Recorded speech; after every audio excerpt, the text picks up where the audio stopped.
When you start anything, when you start out on a path to anywhere, whether it be to learn something new, to create a business, to become more in shape, the first step, the first day, the first minute, you're excited. You're like, yeah, I'm going to do this. I'm going to kick ass, right? And the next day comes and you're like, man, this is a little tougher. And then you take another step and another step. And maybe you get to Thursday or Friday and you're like, this is pretty hard, man. And then what happens is the enthusiasm from the beginning of the process starts to fade out. You have a lot to offer. The fact that you're still here means that your business is not through yet. People don't do what they know in life, but what they do is they operate within the context of the vision they have of themselves. No matter how big your dream is, make small, tiny steps ahead. You must change what's possible for you. You, and only you, are the subject that impacts the burning desire in your imagination. I'm talking about concrete commitment. I'm talking about the commitment that says, I am going to stay true to what I said I would do long after the mood that I've set it in has left. Because I think we all know in this room, character is not something that we inherit. Character is something we got to wake up every single day. We got to fight and we got to build it.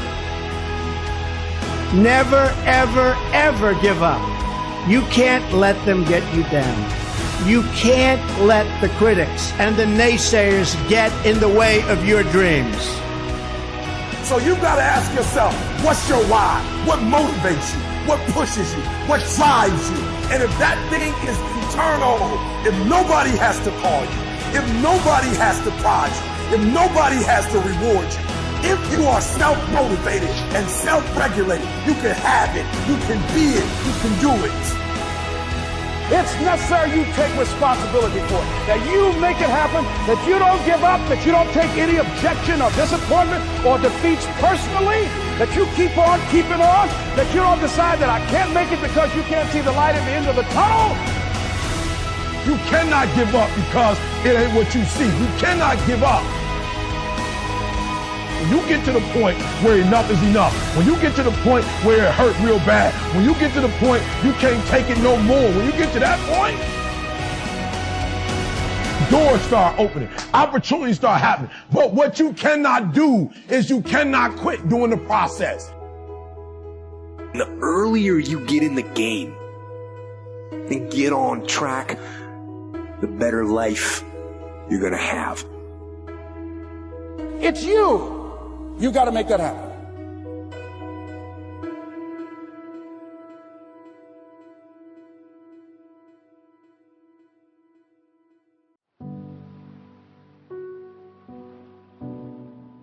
The first step before anybody else in the world believes it is you have to believe it.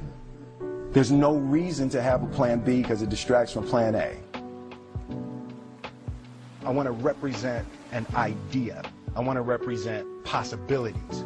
I want to represent the idea that you really can make what you want. One of my favorite books is The Alchemist, Paulo Coelho. And I just believe that. I believe that I can create whatever I want to create.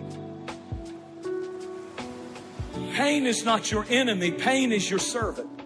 And pain is telling you that there's a problem here and you need to get it fixed. You need to drag it out of the dark and you need to deal with this, and you have to decide enough is enough. It's time for a new direction. It's time to say that's it. Turn to somebody and say that's it. Passivity is a spirit and it'll kill you.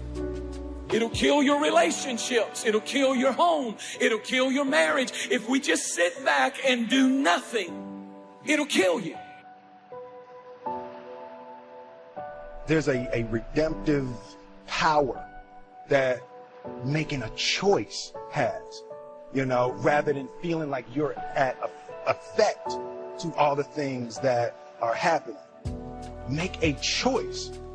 Like you just decide what it's going to be, who you're going to be, how you're going to do it. Just decide. And then from that point, the universe is going to get out your way. Most people dabble in a million things, they master nothing, and they wonder why they're unfulfilled. In people's lives, there's only maybe half dozen, 7, 8 categories that really matter. Most people, they major in minor things. They focus on stuff that doesn't matter. They know more about this celebrity going in and out of rehab than they do about their own personal development.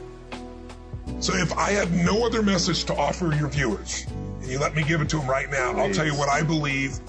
I believe our lives are controlled by one force.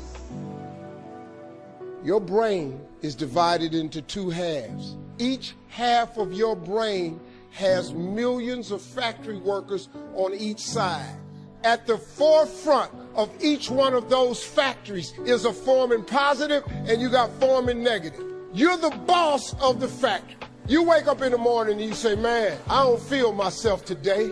Forming negative hears that. He said, hey, the boss just woke up and said he's having a bad day today. Let's get to work.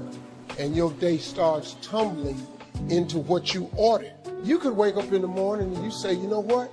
Today is going to be a great day today. Man, thank you, Lord, for waking me up this morning. Forming positive turns around and goes, Steve's having a great day today. He's expecting some wonderful things to happen. And man, let's get it going. And they start manufacturing thoughts. You have got to change the way you think. It is the whole determining factor of where you go in life. This is the truth, is that so many of us say that we want to change, but many of us are unwilling to pay the price to change. And really, all of change comes from not focusing on what you can't control. It comes from focusing on what you can control. All of change has a price tag attached to it. That today, each and every one of us, we have to count the cost. Do we actually want to change? Are we willing to pay the price for change? Winter comes after fall. Night comes after day. Difficulty follows opportunity. Recession always comes after expansion. It's been the rhythm of life for the last 6,000 years of recorded history. So the winters are going to come. The winter of sickness, the winter of disappointment, the winter of devastation, social winters, economic winters, personal winters when your heart is smashed in 1,000 pieces and the nights are unusually long. It's simply called wintertime. But the winters are inevitable. So it has been for the last 6,500 years recorded history. You say, well, Mr. Rohn, what can I do about the winters of life? The most important decision you can make above any on the face of the earth is deciding that no matter what happens in your life, no matter what happens, you're going to live in a beautiful state. Life is short. We don't know how short it's going to be. But if you only had a week to live, I bet you wouldn't allow yourself to suffer over a little crap that makes you crazy normally. I think you would probably spend time with those you love. You would do what you love. You'd take awe in a sunset. You'd smell the air. You would take in everything in those final moments that you possibly do. So my thing is, why wait? Right? Why wait? Why not just decide that if I start to suffer, I know the solution, because suffering is me obsessing about me. You might say, it's not me, I'm worried about my kids because they're not doing well. No, you're worried that you haven't done enough for your kids. It's about you still, right? Yes. You know, you're worried about what was done or what you should have done or what shouldn't have done. And you can end that in an instant by becoming aware of it and saying, I have made the most important decision of all. Right. I'm going to live in a beautiful state. You know, there are many influences on us. One is the influence of the past. Some people are always pulled back by the past.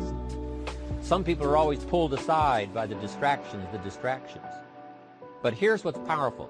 If you have a list of high purpose in your life, it pulls you toward the future. And the more powerful the purpose is, the stronger it pulls. And here's the other great advantage if you have purpose for the future. It pulls you through all kinds of challenges and all kinds of difficulties. If you don't have these strong purposes for the future, it's easy to get swallowed by a bad day. It's easy to be almost annihilated by a poor month. And it's easy sometimes to almost disappear beneath the waves of a year that goes backwards if you don't have something to pull you beyond that year. So if you want something to pull you through all kinds of challenges, all kinds of difficulties, and things that come at you, you got to have something on out there, beyond today, beyond next week, beyond next month, beyond this year, that pulls you into the future. And the clearer it is, the stronger it pulls. The more dynamic it is, the more it affects your life, your spirit, your heart, your soul. It also creates imagination. It gets your mind working on how to achieve that purpose. And if your mind will work, and if your heart works, and if your spirit works, and if you have good input, like good ideas, I'm telling you, there isn't anything you can't accomplish. Until you're willing to bleed to make your dream become a reality,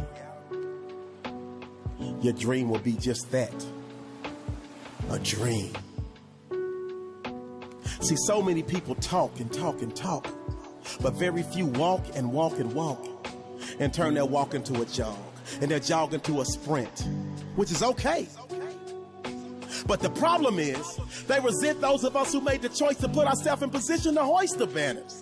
They resent those of us who made the choice to keep pushing, even when our skin got a little moist, because we understood that that moisture, aka sweat, would eventually build, and all of that sweat equity would allow us to never sweat or worry about struggle. That sweat equity would allow us to never sweat, worry, or stress, because winners like us chose to bury all of our fears. Winners like us chose to bury all of our doubts, all of our indiscretions, and we took all of our life lessons and refurbished, repackaged, recreated, and reused all of the pain, all of the hurt, all of the failure, all of the setbacks, and turned them into get-backs. And that's why we continuously get back up and will always get back up. When life pops up and pops us in the mouth, we may drop and we may go down, but it's never for the count.